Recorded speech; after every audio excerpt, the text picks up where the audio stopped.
Assalamualaikum warahmatullahi wabarakatuh. Jumpa lagi di channel Babi Rahman, channel yang memberikan tips dan trik teknik negosiasi kredit macet di lembaga keuangan. Bapak Ibu, kali ini kita akan membahas pertanyaan dari Bapak Kasmujo di Pacitan, Jawa Timur. Bapak Kasmujo ini menceritakan bahwa beliau punya pinjaman 100 juta rupiah di sebuah bank pemerintah. Sudah berjalan 2 tahun lamanya. Tapi dari 2 tahun itu beliau hanya bisa mengangsur sekitar 17 bulan.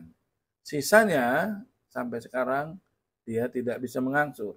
Artinya dari 2 tahun 24 bulan dia hanya mengangsur 17 bulan. Berarti yang sisanya yang 7 bulan dia sudah tidak bisa mengangsur. Nah, beliau menceritakan beliau menyerahkan sebuah sertifikat sawah untuk agunan pinjaman tersebut. Dulu beliau berusahanya adalah tukang kayu. Dia membuat berbagai peralatan rumah tangga, mebeler, meja, kursi, lemari gitu untuk dijual kembali di luar kota, keluar kota. Tapi karena usahanya bangkrut, kemudian beliau alih profesi dan sekarang berdagang makanan di luar kota.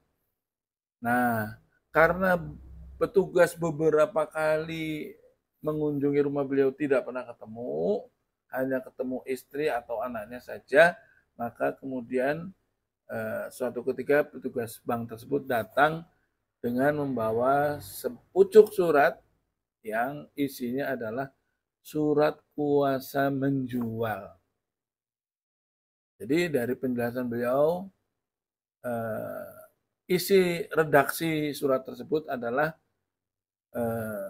beliau memberi kuasa kepada nama pegawai bank yang ada di situ untuk menjual sawah yang tersebut dalam sertifikat nomor sekian-sekian-sekian itu dengan harga sesuai pasaran dan yang penting bisa tujuannya adalah untuk melunasi hutang beliau di bank tersebut. Nah, kira-kira seperti itu. Kemudian Pak Kasmujo ini menanyakan pada kami, apakah saya bisa Pak buat surat, menandatangani surat itu?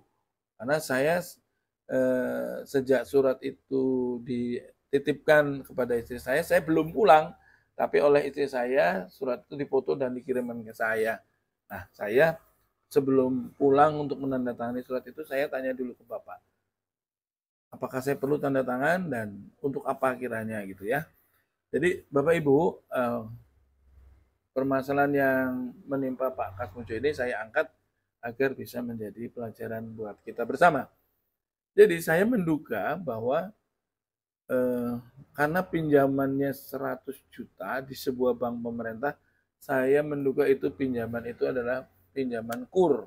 Ya. Nah, pinjaman kur menurut undang-undang sampai dengan 100 juta itu tanpa agunan. Jadi berapapun nominalnya, maksimalnya 100 juta itu tanpa agunan.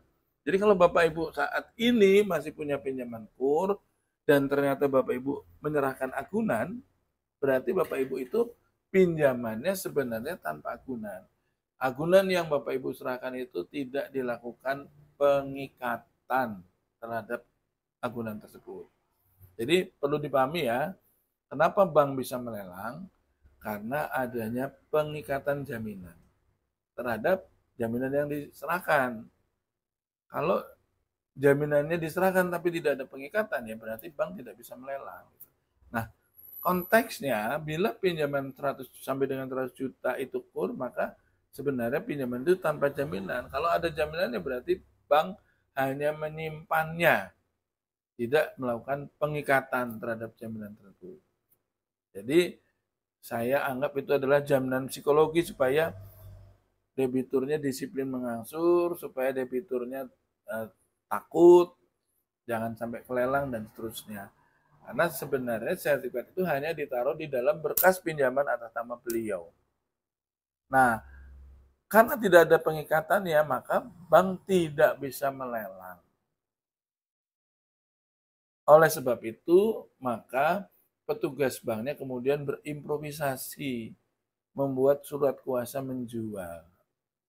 Dikandung maksud adalah agar dia bisa membantu mencarikan pembeli atau bisa menjual aset itu untuk melunasi hutangnya Pak Kasmujo.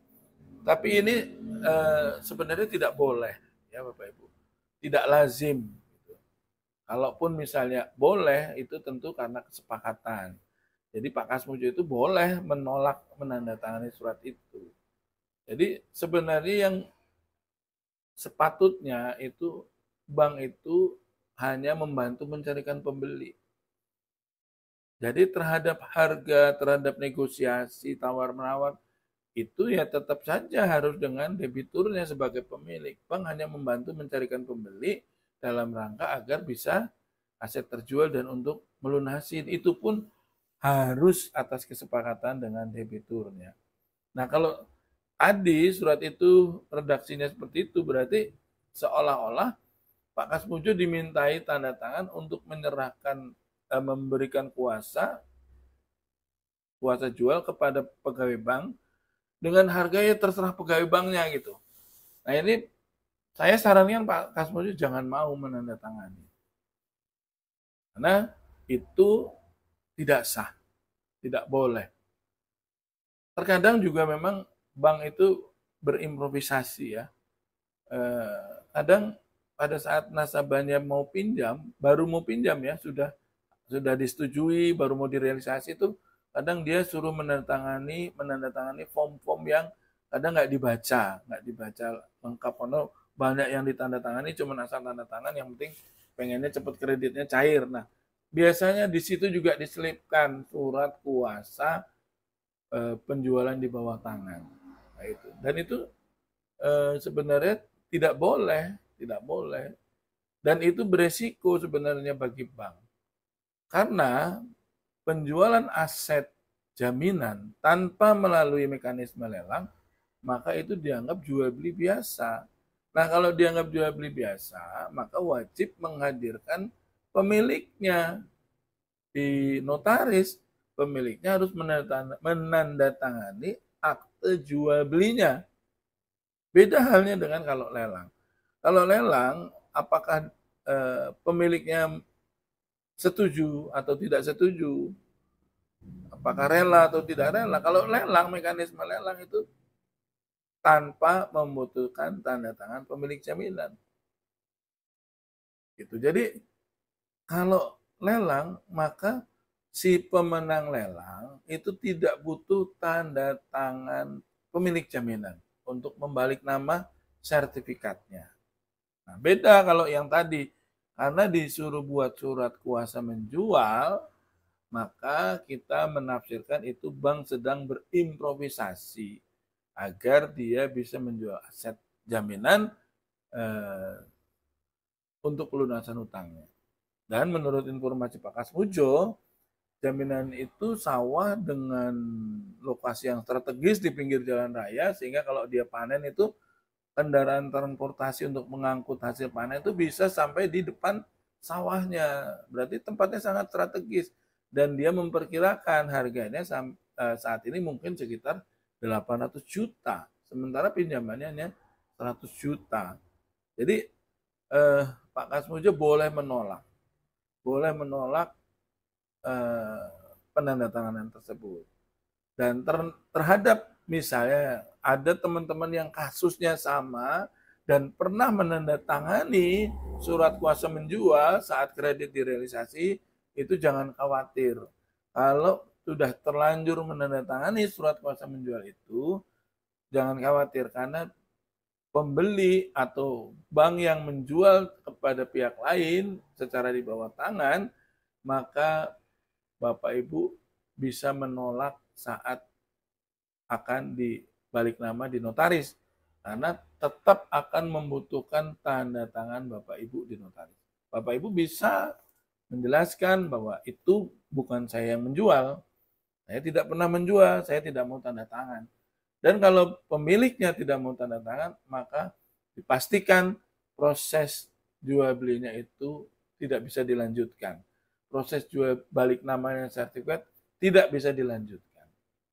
Nah, tinggal Bapak atau Ibu renegosiasi ulang. Oke, kalau begitu boleh Bapak lanjutkan yang beli, tapi harganya mungkin bukan harga yang ditawarkan oleh pegawai bank tersebut. Harga kami sekian. Kalau mau bayar selisihnya, kekurangannya, oke, saya tanda tangani dan teruskan. Jadi Bapak Ibu, terkadang memang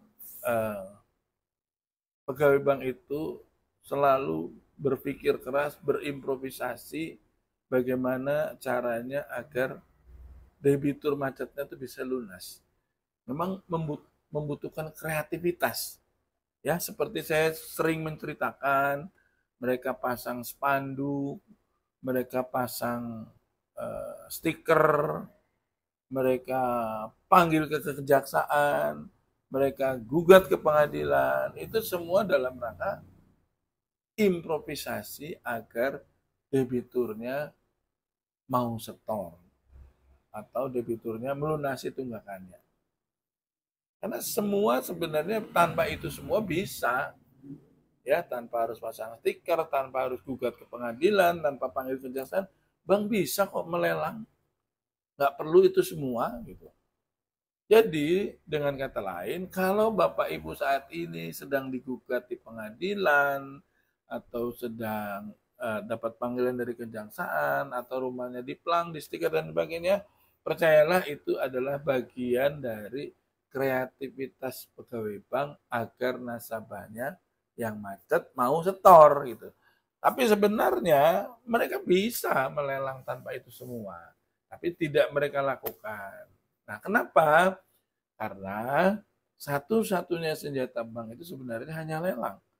Dan bila ternyata senjata itu digunakan, ternyata tidak efektif, artinya dilelang tidak laku, maka dia akan kehilangan kepercayaan dirinya. Maka dia akan turunkan lelangnya lagi. Turunkan lagi. Bahkan sekarang bank pemerintah ada yang sampai dengan lelang konkuren. Adalah lelang yang dilakukan untuk mendapatkan pelunasan kredit macetnya dengan melelang di bawah pokok hutang. Ya, jadi beberapa waktu yang lalu saya sempat bahas kredit lelang konkuren. Jadi memang itu tidak rasional gitu ya. Misalnya utangnya masih 1 miliar, cuma dilelang 600 juta. Terus yang 400 juta gimana gitu?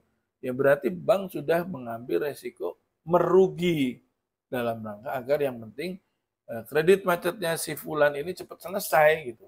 Emang bank bisa seperti itu? Boleh melakukan seperti itu.